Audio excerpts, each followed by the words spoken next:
अस्सलाम वालेकुम। प्रोग्राम और सुनाएं के साथ मैं हूं इम्तियाज़ अहमद कुरैशी। आज हम आपकी मुलाकात मारूफ शायर राहत सरहदी साहब से करवा रहे हैं। सब लोग जानते हैं, अदबी सकाफ़ती हलकों में जाना पहचाना नाम है। आइए इनसे मुलाकात करते हैं। अस्सलाम वालेकुम। वालेकुम अस्सलाम, क्या हाल है आपका? मैं ठीक ठाक सर, आप कैसे हैं? बहुत अल्लाह का शुक्र है, बहुत शुक्रिया आपका तशरीफ़। सर आपका शुक्रिया कि आपने इतनी मसरूफियत में से हमें थोड़ा सा टाइम दिया। बहुत अच्छा कि आप तशरीफ़ लाए। अच्छा सब आपको हल्का बाब ज़ोक में भी सुनते हैं, आपकी शायरी भी हमने सुनी पढ़ी, आपके मजमूए भी 2 आ चुके हैं। तो मुझे ये बताएं कि पहला सवाल आपसे ये करता हूँ कि शायरी की तरफ कैसे आए? ये एक बातनी इशारा था जिसकी वजह से मजबूर होकर, और बल्कि पढ़ता बहुत ज़्यादा था मैं, और मेरे घर का माहौल बहुत ज़्यादा इस तरह अदबी किस्म का था। मेरे वालिद साहब रज़ा शाह पहलवी के साथ इंटरप्रेटर थे। अच्छा, तो सर ज़रा ऊंचा बोल के सुनिए कि ज़रा ये तो बड़ी इंपॉर्टेंट बात है। हाँ, रज़ा शाह पहलवी के साथ ये इंटरप्रेटर थे मेरे वालिद साहब। अच्छा, कहाँ? ईरान में। अच्छा, ये पार्टीशन से पहले। बड़ी बात है। तो ये पहले इंडिया में थे, तो इंडिया से उधर ईरान गए हुए थे, तो उनको फ़ारसी, अरबी, इंग्लिश, पश्तो, चाइनीज़ कई ज़ुबानें आती थी। आपके वालिद गिरामी का नाम? अब्दुल अली नाम था उनका। अच्छा, अब्दुल अली। हाँ, 76 में फौत हुए। तो उसके बाद से वो मेरे साथ बड़ा अटैच थे, और मैं भी उनके साथ। उनका एक दुख जो था वो भी एक वजह बन सकता है शायरी का, क्योंकि मैं उनको फ़ारसी सुनाया करता था। अच्छा। और वो मुझसे रात को सोते हुए कहते थे, हाँ, गर्दाने सुन लेते थे कि कर, तो मैं करदन कर दी कर दे करदम कर दे, मैं उन्हें सुनाया करता सोते हुए। तो वो बड़ी एक अटैचमेंट थी। तो मुझे कहते थे, जब तुम फारसी पढ़ते हो तो मुझे राहत मिलती है। तो ये राहत सरहदी, क्योंकि मैं सरहद में था उस वक्त, पैदा मैं गुजरांवाला में हुआ था। तो वालिद साहब फिर पोस्ट हो गए थे पेशावर में, तो उधर ही फिर मैं 15, 16, 17 साल उधर ही रहा पड़ा। तो वो फ़िज़ा मेरे अंदर सांस लेती है। तो राहत सरहदी तखल्लुस मैंने इसलिए किया कि वालिद साहब मुझे कहते थे कि जब तुम फारसी पढ़ते हो तो मुझे राहत होती है। तो ये राहत सरहदी वो है। जरा सब आपने फारसी फिर पढ़ी या नहीं? फारसी हाँ, आपको आती है? मैंने तो बचपन में काफ़ी जो फारसी के दीवान थे और ये पढ़ लिए थे। शुमा फारसी फॉर्म दी। हाँ। अच्छा अच्छा। ईरानी फारसी जो है वो तो आप बाकायदा बोल सकते हैं? नहीं, बोलने की हद तक नहीं है, लेकिन समझ लेते हाँ, हैं? पढ़ तो लेता हूँ, समझ लेता हूँ। अच्छा। हाँ। और शायरी कर भी लेते हैं? हाँ, शायरी कर नहीं, शायरी नहीं करता फारसी में, लेकिन मेरी गज़लों में आप देखें फारसी असर है, असर है। हाँ, असर आता है। अच्छा अच्छा।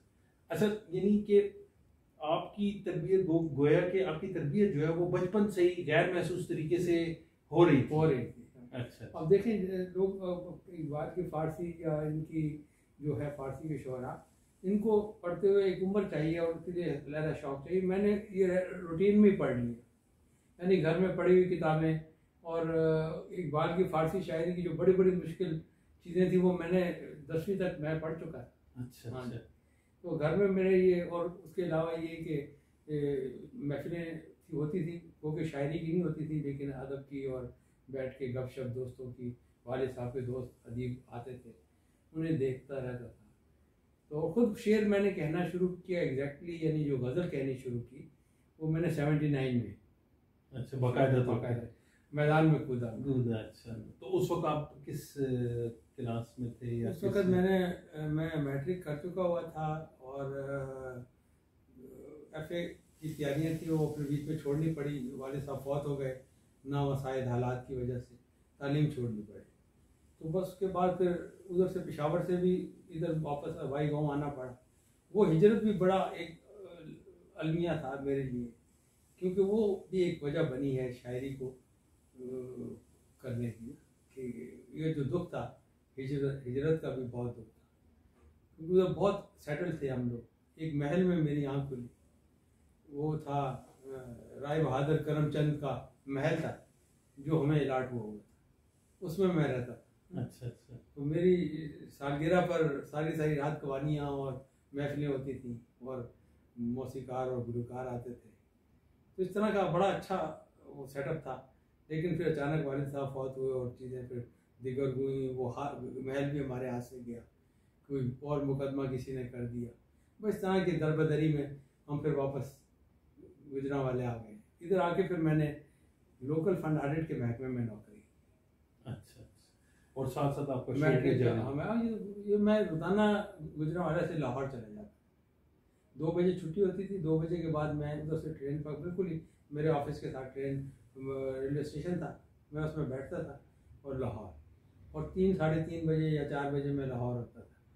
तो उसके बाद मैं एहसान दानिश के पास जाता था, वो मेरे उस्ताद हैं। अच्छा। इब्तदाई इस्लाम है उन्हीं से ली। तो उसके बाद 1-2 घंटे उनके पास बैठ के फिर टाइम हो जाता था पाक टी हाउस का, तो मैं उधर आ जाता था।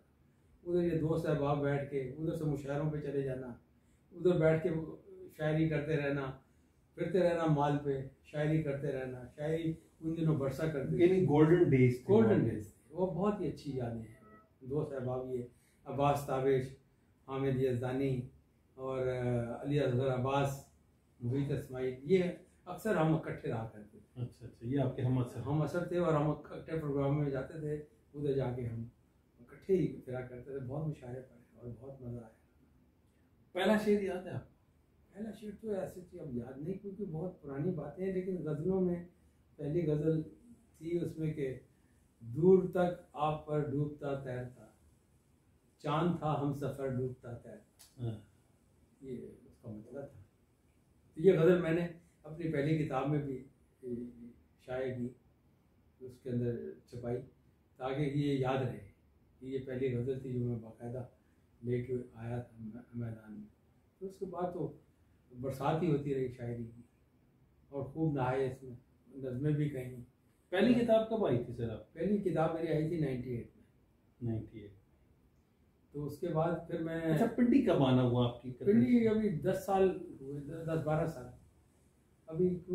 असल में तो लाहौर ही मेरा दबिस्तान है, लाहौर ही सारे लोग जानते थे मुझे। इधर आके मेरे लिए नया था, मुझे सारे लोग नए थे। तो फिर ये राव गौहर मिला, वो मुझे जानता था पुराना, तो उसने मुझे फिर लोगों से मिलाया। फिर अहमद रज़ा राजा था, उसने मुझे महफिलों में कि ये फलानी इंट्रोड्यूस करा, हाँ ये फलानी जगह है, और ये हल्का रॉक है, ये फलानी जगह का। तो वहाँ भी तो आप वहाँ पाक टी हाउस में बैठते थे लाहौर में? या वहाँ आप हल्का ज़ोक का वो भी साथ ही था ना? साथ ही होता है बिल्कुल, लेकिन वो तो एक हफ्ते में एक दफ़ा होता है। तो मैं हर एक में होता था, यानी जाया करता था उधर बाकायदा।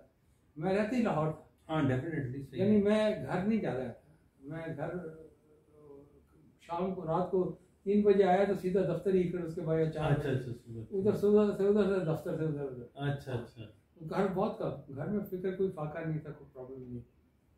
तो इसलिए मुझे बस मैंने तवज्जो इसकी तरफ मेरी बहुत ज़्यादा। जब हम पहले लेके गए ना खालिद अहमद के पास में गज़ल, और मेरे साथ एक आध दो और शायर भी था, नए नए हमने लिखना शुरू किया था। तो खालिद अहमद ने एक बात की और वो मैंने पढ़ बात, उन्होंने कहा कि आप शायरी ज़रूर करें, ये ख़त्म नहीं होती, ये जारी रहेगी, लेकिन अपने रोज़गार का बंदोबस्त पहले करें। क्योंकि अगर आप, ये नहीं है कि हम आपको दूसरे हबीब जालिब और इकबाल साजिद की तरह आपको हर जेब से निकाल के पैसे देंगे, आप जाएं खा पी लें, कोई घर का बंदोबस्त। अपने पैरों पे पहले खड़े हों, शायरी कहीं नहीं रुकती, आप शायर हैं, वो पता चल गया पढ़े। तो ये बात मुझे पसंद आई, और फिर मैंने मेहनत की, फिर मैंने FA किया, तो साथ ही मैंने सर्विस मैंने अप्लाई किया इसमें आर्मी में, तो उधर मेरी सिलेक्शन हो गई। उसके बाद मैं 5वें ग्रेड से 17 ग्रेड में चला गया, और उसके बाद फिर चलता रहा सफर दोस्तों। अच्छा, अदब की तरफ जब आए, आपने शायरी शुरू की, तो अदब की कौन कौन से असनाफ में आपने तब आजमाई की? मैंने नज़्म भी कही और गज़ल भी कही। चाहता तो अफसाना और नावल भी लिख सकता था, कोई मुश्किल नहीं था, लेकिन मैं बैठ के और लगातार वैसे काम करने से मैं ज़रा कतराता ही था। मैं चलते फिरते ही गज़लें लिखता था बैठे बैठे, तो वो मुझे ज़्यादा आसान और अच्छा लगा, और मेरे अंदर से जो आवाज़ आती है वो गज़ल की आती है, तो इसलिए मैंने खामखा अपने आप पे जबर नहीं किया, और खामा बेवजह अफसाने लिखता रहूँ, और वो दिल नहीं जिसका चाहता है, रूह में नहीं उतरती ना वो सेल्फ, तो फिर फायदा नहीं है ना, मज़ा नहीं आता। ज़बरदस्ती मैंने शायरी जितनी भी की है आमद की है, और अपने लुत्फ़ के लिए। अगर मुझे मज़ा नहीं आता गज़ल का भी, तो मैं उठा के फेंक देता। और मैं इसलिए कम किताबें आती हैं मेरी, कम मैं करता हूँ ये इसका एहतमाम। लेकिन ये कि जो गज़ल आती है वो आमद की होती है और मुझे मज़ा आता है जब मैं अगर लिखता हूँ तो खुद सरशार होता हूँ। ऐसा जो फन है या अदब है, ये जब तक आप इस पे पहले अगर तख्लीकार जो है वो एंजॉय ना करे, हाँ, तो फिर दूसरा कैसे एंजॉय कर सकता है? नहीं, मैं कहता हूँ पहली बात तो ये है यही कि बात, तख्लीकार तो एंजॉय करे ना। हाँ, खुद जो लिखने वाला है उसको अगर मज़ा नहीं आ लिखने का या उसको उसका वजन में नहीं आ रहा पढ़ के, तो फिर दूसरा कैसे आए? अच्छा, वो तख्लीक के बाद की जो एक कैफियत है, हाँ, वो बड़ी सरशारी है। आय हाय हाय, वो सरशारी जैसी तो कोई चीज़ ही है ही नहीं ना, उसका तो कोई ना नेबर। जब एक गज़ल मुकम्मल हो जाती है तो एक कमाल हो जाता है मेरे लिए तो। नहीं, हर तख्लीकार के लिए यही है। और मैं उससे उसका काफ़ी मज़ा लेता हूँ और उसे गुनगुनाता हूँ उसको लिखता हूँ, बार बार पढ़ता हूँ। ये नहीं कि मैंने लिखी और छाप दी और सुना दी, नहीं, मैं उसको देखता हूँ, रख देता हूँ, फिर उठा के देखता हूँ, बड़े उसके लोग पलक दुरुस्त करता रहता हूँ, देखता रहता हूँ। मोहब्बत, अपने फ़न से मोहब्बत की वजह से। तो अल्लाह का शुक्र है, मैं जो गज़ल जाती है जो भी, वो बड़ा अप्रिशिएट की जाती है, लोगों की मोहब्बत है, लोगों का उसने इल्म नज़र है। अच्छा राज साहब, ये बताएं कि तनकीद लिखी कभी? तनकीद कर लेता हूँ, आती है मुझे, वो मुझसे बेहतर कौन जानता होगा, लेकिन मैंने इसमें ज़्यादा आजमाई नहीं की कि लोग नाराज़ हो जाते हैं। अच्छा, सही, कोई सख्त किस्म की हाँ, मेरी तो होगी, अगर होगी तो फिर सख्त ही होगी, क्योंकि वो फिर नाराज़ हो जाते हैं लोग। तो क्या ज़रूरत है खामखा और वक्त ज़ाया करना। और मैंने देखा ये है कि नकाद अमूमन वो लोग बनते हैं जो अदब में नाकाम हो जाते हैं। अच्छा, आपका कहना ये है? हाँ, ये नकाद जितने भी हैं ये वो लोग हैं जो कि अपने आप से मुतमईन नहीं है, फिर वो कहते हैं चलो दूसरों की खींचनी शुरू करो। हाँ? तो आप क्या समझते हैं कि ये नकाद की कोई अहमियत नहीं है। जो पढ़े लिखे वाकई कई नकाद तो ऐसे हैं भाई कि जिनको शेर भी पढ़ना नहीं आता और वो शेर की तनकीद कर रहे होते हैं। भाई पहले आप उसको देखें तो सही, शेर इसमें क्या लिखा हुआ है। तनकीद तो हो जाएगी, आपको तो तैयार करके हुक्का दे दिया जाता है, दूसरा गर्म वो आग भी डालता है, तंबाकू भी डालता है, पानी भी बीच में डाल के ला के पाइप आपके मुंह में दे देता है, फिर आप उसमें से जैसे धुएं निकालें। तो लेकिन तख्लीक जिसने की हुई है उसको देखे तो सही आप। कम है, अच्छे हैं, तख्लीकार भी बहुत अच्छे हैं, ये नकात बहुत अच्छे हैं, लेकिन वो आती ही नहीं इस तरह, नीचे तो उतरते नहीं। वो उनको अभी तक मीर तकीमीर और गालिब सी फुर्सत नहीं मिली। हाँ, वो उनको तो जब भी उन्होंने, क्योंकि पैसे कमाने होते हैं, उन्होंने गालिब के ऊपर 500 सफ़ों का मजमून लिख देंगे, लेकिन किसी गरीब शायर के ऊपर 4 लाइनें लिखते हुए उनको चक्कर क्या मसला है? वो उनको पैसे नहीं देना, उनके उधर से वो बेचते हैं उसे उधर से। सर लेकिन वो भी कहते हैं यार कि हम तनकीद लिख के सफ़े लिख लिख के काले कर दिए, हमें तो आज तक कुछ ना मिला ना तो कोई बैंक बैलेंस। नकाद को क्या मिलेगा, लेकिन नकाद को जो पैसे देते हैं वो तो फिर। अच्छा, आप वो दूसरी बात कर रहे हैं। हाँ, अंडर हैंड जो है, अंडर हैंड जो खुशामद बनी है, जो हाँ, अंजुमन सताइश मांगी, हाँ, वो होती है, और वो करना वो मुझसे होती नहीं। मैं ना मेहनत करता हूँ, ना मुशायरे के लिए मेहनत करता हूँ। मैं तो भाई अपनी गज़ल कहता हूँ और एंजॉय करता हूँ। किसी ने सुननी है तो बुला लेता है, नहीं सुनता तो उसका नुकसान है, मेरा तो कोई नुकसान नहीं। मैंने वो किताब छुपा देनी है और अपना एंजॉय करता हूँ मैं अपने जो है कलाम को। तो हल्का रबाब ज़ौक़ की तनकीद या हल्का रबाब ज़ौक़ की अहमियत के बारे में आपका क्या ख्याल है? किसी ज़माने में तो मैं समझता हूँ बड़ी थी, लोग सीखा करते थे और बड़े काबिल लोग आते थे। आजकल तो जो मेरे ज़माने में पापोश वरदार लोग थे लोगों के, और खिदमत करने वाले और जूतियाँ चमकाने वाले, वो अब बड़ी बड़ी सीटों पे बैठे हुए हैं और बड़े बड़े वो मुर्शद बने हुए हैं। तो मैं उनको नहीं जानता था, मैं तो उनको पोतड़ों से जानता था। मैं कई तो ऐसे उस्ताद हैं यहाँ पे जो कि मुझसे गज़ल लेके छपा के और शायर बने हुए, ऐसे भी हैं। ऐसा है? ऐसे लेके मुझे कहते गज़ल देते, मैं दे देता था लेके, लेकिन वो कहते थे नहीं। तो वो आपको क्या कहते हैं कि यह हम अपने आप से छुपाएंगे या आपके लिए कहीं छुपाएंगे? नहीं, फ्रॉड करते थे क्या? वो कहते थे गज़ल मुझे नहीं, मैं अगर आपको कहूँ कि मुझे गज़ल, मैं आपको गज़ल लिख दूंगा। नहीं, क्यों लिख के देंगे? अब तो नहीं लिखता, ये उस वक्त की बात ये बचपन की बात। अच्छा, उस ज़माने ये जब नए नए हम शायर हुए थे ना, तो जो भी हमसे मांगता था हम उसे 2-2 गज़लें भी दे देते थे, क्योंकि रवां भी थी, तबीयत भी, और परवाह भी नहीं थी। तो मेरा कहने का मकसद ये है कि जो आपसे गज़ल मांगता है, फर्ज करें कोई भी मांगता है, उसका कोई मुद्दा तो होगा ना। जैसे मैं कह रहा हूँ सर आप मुझे 2 गज़लें दें, आप बताइए क्या करना है, ये कहीं छपवा दूंगा, एक तो ये बात है। वो तो ठीक है, वो तो समझ आती है ना, लेकिन वो अपनी मुझसे अब ये गजल होता है निकाल ना के खुद अपने नाम से छुपाते थे, और मैं दीवानों में से निकाल के दे सकता हूँ वो गजलें, और अलहदा नजर भी आप मेरे हाँ वो असलूब नजर आ जाता है ना, रंग नजर आ जाता है। ऐसे कई लोग थे, लेकिन ये कि नहीं देता नाम मैं उनका। नहीं वो तो चले हाँ। एक और बात है, लेकिन देखिए ये मतलब आपके लिए भी, तकलीकार के लिए भी ये नुकसान है। गलत है ना कि यार आप क्यों किसी को अपनी चीज दे रहे हैं। वो ऐसे कहते हैं कि सर मिसरा लगा दे, मिसरा लगा दिया, सर मतला बना दे, मतला बना हाँ दे। ठीक है, वो तो चले इस्लाह हो गई ना, वो तो हेल्प हो वो गई। इस्लाह नहीं है, वो भी चोरी है। हमारे से दोस्त जो थे वो कहते थे सर आज कोई लाइन ही दे दें ताकि वो गजल मूड शूट बन जाए तो गजल ही कह लें। धक्का स्टार्ट। हाँ, तो हम कहते थे ये ले मिसरा। मिसरा लेके वो चले जाते थे, तो दूसरे को कहते थे यार एक मिसरा हो गया, दूसरा मिसरा लगा दो, तो वो दूसरा उसके ऊपर दूसरा मिसरा मतला तैयार हो गया, और पूरी गजल इस तरह वो शाम को मैं गजल सुना, मांग के शाम को आगे क्या कह रहे हैं सर? जनाब ऐसा मैंने खुद देखा है या नहीं हुआ है ऐसा?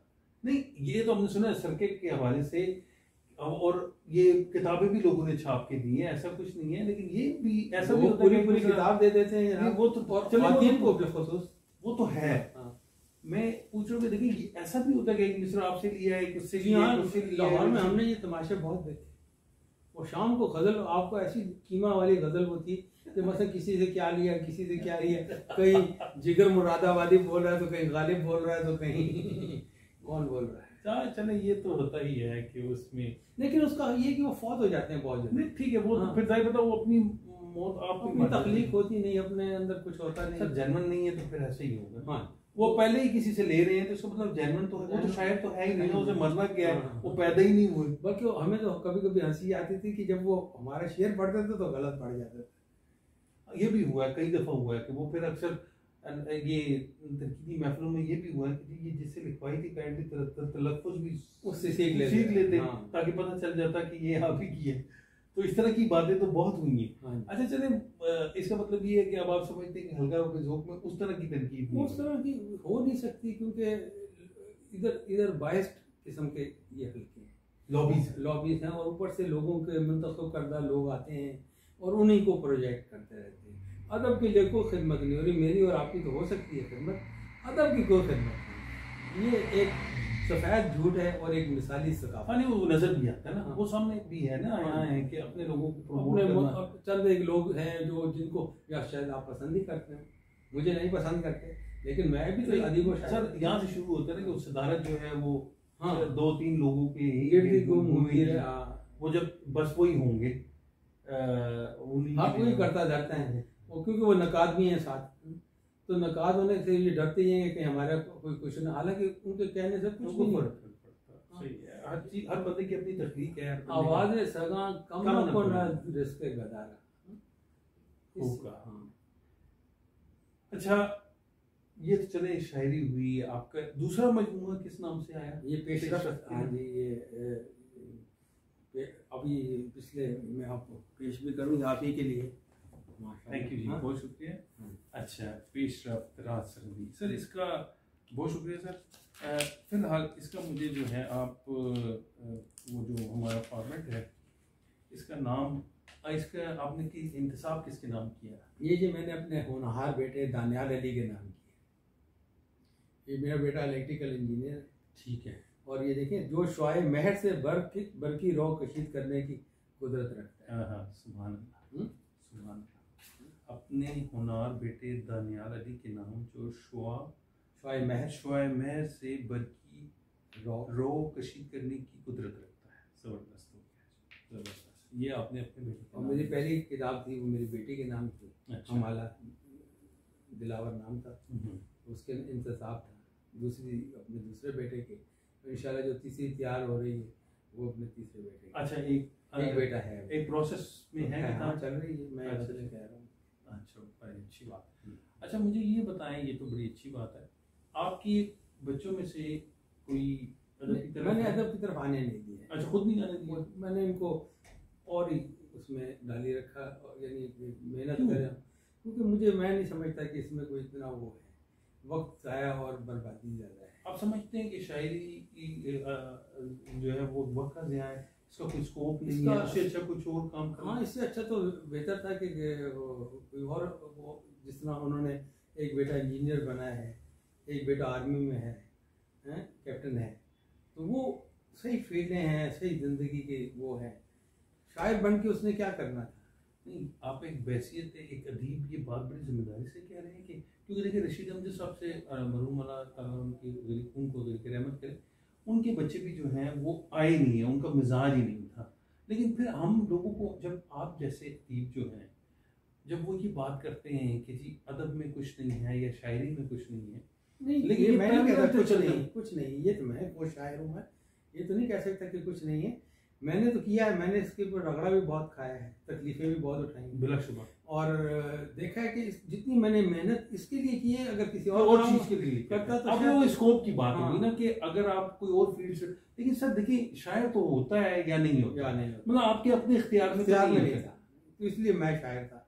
बच्चों को मैं खींचना नहीं चाहता था, उनको बार बार आप माहौल नहीं दे रहे थे ना कि माहौल ना हो, अगर उनके अंदर किसी के अंदर जरासीम है भी, तो आपने जो मेरा जो बड़ा बेटा है जिसके नाम ही इंतसाब है, उसको है थोड़ा बहुत शौक, वो कभी कभी मुझसे लफ्ज़ वगैरह पूछता रहता है, और ये यानी इतने हद तक है। हाँ चले, तो ये तो होता ही है ना सर, वो जितना फन आपके अंदर होगा उसे इजहार का जरिए तो बनाना है, कोई ना कोई रास्ता तो बनाना है बाहर आने।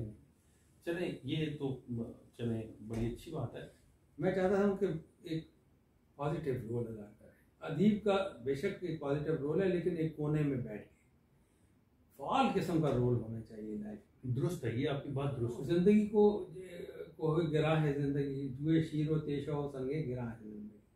अब आप सोफे पे बैठ के गज़लें लिखते रहें और घर में आपके खाने को शाम को ना हो, हबीब जालिब को देख लें, इकबाल साजिद को देख लें। मैंने इनको देख के इबरत पकड़ी है, और मुझे ये बात खालिद अहमद ने भी की थी कि पहला काम जो है अपना माश है, उसके बाद अगली कहानी शुरू होती है। नहीं तो अगर आपके बच्चे सेटल्ड हो जाते हैं और फिर शायरी की तरफ आते हैं तो आप आने देंगे? तो आपको फिर शौक है उनका, आना चाहें तो आ जाए, मैं मना तो कभी नहीं किया, ना पहले किया ना अब किया, लेकिन मैंने उनको चांस ऐसा नहीं बनने दिया। आप थोड़ा सा वो आपका एक खौफ था, थोड़ी सी रिजर्वेशन थी कि ये ना हो कि इस तरफ आ जाए तो यहाँ थोड़ा जालिब जैसे, अब देखें जालिब फौत हुए तो उनका बच्चा जो है वो चिकन की दुकान खोल के चिकन बेच रहा है। अब आप देखें एक जालिब, सर उसके अलावा भी कई देख लेना, हमारे हॉकी के प्लेयर्स हैं और वो लोग हैं इतने नामी ग्रामी टैलेंटेड लोग हैं, और वो क्या कर रहे हैं, वो तो एक बड़ी ये तल्ख हकीकत है। लेकिन ये हुकूमत अगर या तो सपोर्ट करती और हुकूमत एक इज्जत खास देती, बड़े बड़े शोरा को नहीं मिली, गालिब पेंशन के पीछे फिरता रहा, और किस तरह वो सही है, वो तो ये तल्ख हकीकतें तो है, वो जिंदगी मुझे पसंद नहीं। ठीक है, वो अब मैं चाहता हूँ कि सही और साफ सुथरी और कामयाब होनी चाहिए। दुरुस्त, बिल्कुल दुरुस्त है। ये आपका क्या हर एक वालिदैन के जो है ना, पहली जो है ना उनकी ये शौक है, ये इसको शौक तो जारी रहता ही है, शौक की तरह होना चाहिए, इसको माश का जरिया नहीं बनाना चाहिए। ये मेरी नसीहत भी है, जिन्होंने इसको माश का जरिया बनाया उसको माश की दाल भी नसीब नहीं हुई। अच्छा, मुझे खेलों की बात हो रही है, ये तो चले शायरी और आपका गेमों से भी कोई दिलचस्पी? हाँ, गेम मैंने अपने इदारे में रहते हुए भी बहुत सी खेली। वॉलीबॉल मैं बहुत अच्छी खेलता था, शूटिंग वाली, और गोल्फ मैं खेलता हूँ, अब भी खेलता हूँ। अच्छा, गोल्फ खेलने जाता हूँ, और शतरंज खेलता हूँ। अच्छा, हाँ, शतरंज में बहुत अच्छा खिलाड़ी रह चुका हूँ। फिर अब जब मैंने पहला मैच खेला था शतरंज का, तो वो उसमें मेरी 17 आई थी ग्रेडिंग। अच्छा, 1700, यानी 1700 is a good grading for learner. तो उसके बाद मेरी अब तो मेरी 2200-2300 तक पहुंच चुकी है। तो ये है कि इसमें बड़ा लुत्फ आया मुझे शतरंज में। बिलाशुबा शतरंज जो है वो बड़ी ज़बरदस्त गेम है, लेकिन बट टाइम टेकिंग बहुत है ना। हमारे घर में तो जो है ना, वो शतरंज का नाम लेना, वो कहते जी बस अब ये गए, और यकीन करें वो फिर बाद में जो है ना ये बैन लग गया। आपने काफ़ी वक्त बर्बाद किया, लेकिन जल्दी संभल गए। इतना दीवानापन नहीं हुआ, लेकिन जब भी खेले अच्छा खेले। अच्छा राज साहब, अब खेल की बात हो रही तो मुझे ये बताएं कि शतरंज में आपका पसंदीदा मोहरा या पसंदीदा जो खिलाड़ी वो कौन सा है? मेरा घोड़ा है, मेरा पसंदीदा खिलाड़ी, और मुझे मैं हर मोहरे से खेल लेता हूँ, हर मोहरा मुझे अच्छा लगता है। कोई एक तो होगा वैसे ना। घोड़ा मुझे ज़्यादा अच्छा लगता है, वो उसकी चालें ज़रा अजीब किस्म की आड़ी तिरछी होती हैं, तो उसकी डायमेंशन ज़रा ज़्यादा है। वजीर तो वजीर होता है। घोड़े बिल्कुल भला ये एक माहिर खिलाड़ी जो कि समझता है ना शतरंज को, खेलता है, तो वो घोड़े को ही करते हैं, क्योंकि घोड़े को की मात बहुत मुश्किल है। वो जो ढाई घर चढ़ता है तो उसको मात करने के लिए ना वो थोड़ा देखें उसकी शय में या उसकी चाल में कोई चीज़ नहीं आती। नहीं आता। मतलब अगर आप फीले से शय देते हैं तो पैदल आ जाता है, रुख आ जाता है, वजीर आ जाता है उससे बचने के लिए। लेकिन घोड़े की शय से आप नहीं बच सकते। सही, उसकी शय में कोई चीज़ नहीं आती, आपको हिलना ही पड़ता है ऐसे ही। अगर पहली शय अगर ढाई घर में अगर बच्चा अपने ही घर में है तो फिर बड़ा मुश्किल हो जाता है। नहीं मुश्किल है, घोड़े की चाल वैसे भी समझना मुश्किल है बिल्कुल। लेकिन मेरे एक उस्ताद थे इमनाबाद, जब हम नए शिफ्ट हुए तो उधर मैंने शतरंज उधर असल में सीखी। खेलता तो मेरे घर में जारी रहती थी, लेकिन इतने आला लेवल की नहीं होती थी। लेकिन इमनाबाद में गुजरांवाला में एक शातर मैंने देखा और मैं हैरान रह गया उसकी गेम देख, ऐसी अजीब गेम, इस तरह भी खेलते हैं शतरंज। तो फिर मैंने उससे खेला, उन्होंने कहा आप लूडो खेला करें, आपको शतरंज का क्या पता। मैं बड़ा शर्मिंदा हुआ। फिर मैं उसके साथ वो जब मैच होता तो मैं खड़ा देखता रहता कि क्या कर रहे हैं। फिर आहिस्ता आहिस्ता मैंने उनकी देख के चले। फिर मैंने एक दिन उससे कहा कि मेरे साथ भी खेलें, तो फिर उसने खेलना शुरू किया, बड़ी बुरी तरह पीटा, फिर एक दिन मैंने उसको हरा दिया और फिर मैंने उसको मतवातर हराया ना करी। हाँ, और फिर मुझे तो बड़ा मज़ा आया। मैंने कहा ये तो मैंने कमाल ही कर दी। अच्छा, शतरंज की मेरे अपना जो है, शतरंज एक ऐसी गेम है कि आप जितना हारेंगे उतना आप खेलेंगे, जितना आप जीतते चले जाते हैं तो उतना इंटरेस्ट नहीं रहता। इसमें एक खूबी शतरंज का एक लर्नर्स के लिए ये पैगाम है कि अपने से अच्छे खिलाड़ी से खेलें। आपसे अपने से वीक से खेलेंगे तो गेम डाउन होती जाएगी, क्योंकि उसके पास चाल नहीं होती, तो आपकी चालें भी उसी तरह पीछे आ जाती है। जो आगे दूर तक सोचते हैं और दूर तक देखते हैं, उनकी चाल जो होती है वो खूबसूरत। बिला शुबा इसमें कुछ। मैंने सर जो पहली चाल जो है, जो कि ये दो कॉन्सेप्ट है ना, मतलब एक दो स्कूल ऑफ थॉट है। एक जो है वो एक कदम वाली और दूसरी दो कदम वाली। असल में तो दो कदम वाली अब गेम है। अच्छा, और दूसरा ये कि वो जो पहला जो शय होती है, बादशाह को जो बात हो रही है घोड़े की खसूसन होती है, तो वो ढाई घर कहा जाता है कि वो अगर इस तरह की शय हो तो घोड़ा बादशाह ढाई घर चल सकता है। ऐसा है? ऐसा नहीं, शय के बाद नहीं चल सकता। अगर घोड़े की शय पड़ गई है तो वो तो उसने हिलना ही है, क्योंकि एक गेम में वो कहते हैं कि ये पहली शय है, तो क्योंकि बादशाह को बचाना है तो उसके पास ये अथॉरिटी है कि वो ढाई घर चले। आप फीले से शय दें, रुख से दें, उसके अंदर कोई चीज़ आ जाए तो आप कैसलिंग कर सकते हैं, लेकिन उसके अलावा आप कैसलिंग नहीं कर सकते। अगर घोड़े की शय पड़ गई है बादशाह को और बादशाह नहीं है और बादशाह ने उस घोड़े को या किसी और मोहरे ने मारा नहीं और मजबूरन बादशाह को हिलना पड़ गया और जगह नहीं है, हिल गया, हिल गया, तो वो कैसलिंग नहीं कर सकता ना। वो वो आपकी पुरानी हिंदुस्तानी जो तरीक़ेकार है ढाई घर वाला, वो भी नहीं कर सकता। अच्छा, वो फिर वो खत्म हो गया। ठीक है, इसके अलावा कौन सी गेम? और गोल्फ सर क्या मैंने भी खेली है, लेकिन मुझे गोल्फ पे वो इंटरेस्ट नजर नहीं आया। वहाँ एक बॉल है, फेंकते जा रहे हैं, नहीं, मुझे तो बहुत इंटरेस्ट इसमें, तो बहुत कमाल है। अच्छा, और इसमें ये एक बड़ी रूहानी किस्म की गेम है। मैं समझता हूँ कि इसके अंदर एक वक्त ऐसा आ जाता है कि जहाँ आपका दिल चाहता है ना, आप गेंद को फेंकते हैं। मुझे तो बड़ी बोरिंग सी लगी। नहीं, इसमें तो कोई चीज, इसमें तो देखें वो स्लो है ना, स्लो गेम नहीं है, टेम्पो बहुत स्लो। देखिए ना, आप अब मैं और आप खेल रहे हैं, आपकी बारी है, अब बॉल लेके चलते हैं जी, इधर से उधर सैंड आ गया, सैंड से उठाई, वो किया, आगे चलते चले गए, अब वो चलते चले जा रहे हैं, बस वो बॉल देखें। इसके अंदर एक पूरा माहौल है, एक सोसाइटी है, कोई अपना मुआशरा है। ये ऐसी गेम नहीं, इसमें देखिए रफ है, इसमें फेयर वे है, ठीक है, इसमें सैंड है, इसमें पानी है, इसमें रफ ओबी है, ठीक है, जैसे दुनिया में है हमारी ज़िंदगी में। और इसमें इंटीग्रिटी है, आपकी अपनी खिलाड़ी की इंटीग्रिटी है। वो कोई देख नहीं रहा था, वो गेंद को हाथ लगाता है या छेड़ता है, आगे पीछे होल के करीब कर रहे हैं, एंगल पे कर, वो जो भी करता है वो नजर आ जाता है। लेकिन वो लोग इंटीग्रिटी कहते हैं कि आदमी की ईमानदारी। और सैंड आ जाना, उसमें आदमी का जो है ना वो पता चलता है कैलिबर कि कितना इसमें सब्र है और कितना इसमें हौसला है। पानी में चले जाना और तस्लीम करना और मानना और चीज़ों को देखना, नापना, तोलना, बहुत गहरी गेम है। नहीं गहरी तो है, लेकिन मैं अपनी बात बता रहा हूँ कि मुझे, मैंने पहली दफ़ा जब मतलब स्टार्ट किया उन्होंने जी आपने खेलना है, पहले तो वो जाहिर बता वो भी एक वो नहीं उठता, लगा के आओ, वो तो कितने हाँ। प्रैक्टिस के बगैर ही वो जो है ना मार वैसे नजर बहुत आसानी के आसान लगता है कि वो यार ये तो एक सेकंड में मैंने उठा के पूरे फेंक देना। वो जब मैंने खेलना शुरू किया तो वो तो कुछ 4-5 वैसे ही वो खता हो गई, वो हिट ही नहीं हो रही। मैंने कहा यार ये क्या उसका इसकी टेक्निक्स हैं, वही मैं कह रहा हूँ ना। वो मैं खुद क्योंकि सेक्रेटरी रहा हूँ गाँव क्लब का, तो पहले मैं भी नहीं खेलता था, तो मैं जाता था उधर, उनकी इंतजामात थे, जनरल्स वगैरह आते थे और मजिस्ट्रेट और कमिश्नर्स वगैरह, तो उनको मैं उनकी चीज़ें, उनको टीज और उनको बॉल जो देने होते थे दे के मैं गाड़ी में वापस बैठता था, वापस आ जाता था। लेकिन मेरा जो उधर केडी था ना, जो उधर लोगों को सिखाता था गाँव, कहता सर आप आते हैं इधर वक्त ज़ाया करने के लिए तो आप कुछ हाथ लगा के देख लें। मैंने कर लिया, कर लेते हैं। जब मैंने पहले दिन मुझसे भी नहीं लग रही थी, इधर उधर जा रही थी, फिर एक दिन जब लगी ना और गेंद गई कोई 300 गज पे, उस दिन वाकई मुझे बहुत मज़ा आया। मैंने कहा कि यार ये तो कमाल हो गई।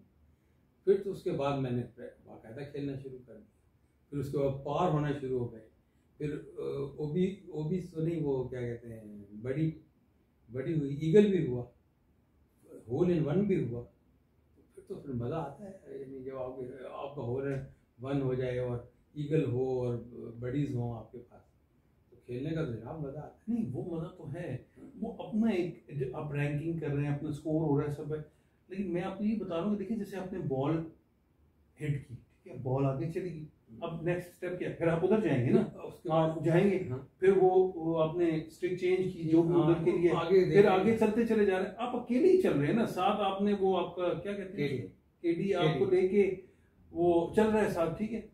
तो उसमें मुझे ये बोरियत हुई कि यार मैं अब इधर से उधर चला गया, उधर से आगे जा रहा हूँ, आगे चला जा रहा हूँ। मैंने ये सारे गोल्फ क्लब देखे हुए, अकेले खेले आप या आपके साथ? नहीं, वो शुरू में वो कोई चैंपियन थे, मैंने मुझे एक दिन हुआ कि यार गोल्फ खेलते हैं, मैं इसको कुछ लिखना चाह रहा था, तो मैंने कहा यार चलो गोल्फ पे लिखते हैं, तो गोल्फ खेलने चलते हैं। तो मैं गया, उन्होंने कहा आप लिखना है तो पहले आप इसको खेलें देखेंगे। मैंने कहा ठीक है खेल लेते हैं, क्या इशू है। मेरे जानने वाले थे, उन्होंने मुझे वो स्टिक ला दी, वो टी और वो चीज़ें ला के रख के कहते जी आप खेलें। तो मैंने कहा क्या होगा, उन्होंने कहा जी फिर यहाँ से आप मारेंगे, हिट करेंगे, हिट होगी जी। मैंने मारा, करीब चला गया, उसने जी अब आगे, फिर आगे। मैंने कहा बस नहीं, कंपटीशन है ये, 4 बंदे होते हैं अमूमन एक फ्लाइट में, बिल्कुल ऐसा ही है, तो 4 बंदों के अंदर एक बहुत बड़ा कंपटीशन होता है, और वो जो आपसे कम नंबर ले रहा है उससे पूछें आप, जब वो वापस आता है तो उसकी क्या हालत होती है। एक दफ़ा एक मेरे साथ सीनियर खेल रहा था, तो मुझे उसको कोई खिलाड़ी नहीं मिल रहा था, तो उसने कहा कि आए हम दोनों चलते हैं। मैंने कहा चले, तो मैं भी उसके सामने नौमूद नहीं था कि इसको क्या पता होगा, हाँ। लेकिन जब मैंने पहला भी पार किया, दूसरा भी पार किया, तीसरा भी पार किया, तो उसको तो गुस्सा चढ़ गया, उससे एक भी पार नहीं हुआ, तो उसने मुझे टोकना शुरू कर दिया कि आपने पकड़ा ठीक नहीं है, आपने ये शॉट ठीक नहीं। बस उसके साथ ही मेरी गेम गई। ये इसमें बड़ी कंसंट्रेशन और बड़ी ऐसी है, और बॉडी की इलास्टिक और ये सारा कुछ बहुत ज़्यादा। तो इसके साथ एक्सरसाइज भी करते हैं आप या नहीं? एक्सरसाइज मैं करता हूँ, वॉक करता हूँ, उसके बाद एक्सरसाइज करता हूँ। तो आजकल खेल रहे हैं या नहीं? आजकल कम ही है, मौसम ज़रा अच्छा नहीं है। अच्छा, हफ्स में ज़रा कम ही। हाँ ठीक है वो, लेकिन ये रेगुलर खेल रहे हैं? अक्सर खेलता हूँ कभी। तो कौन से क्लब में जाते हैं? ये अपना रावलपिंडी का। ठीक है सर, कोई गजल बताओ कोई? जी हाँ, आपको ताज़ा गजल सुनाई जाए या ताज़ा जो आप सर ये तकनीकार जरूर जो बताओ मुझे।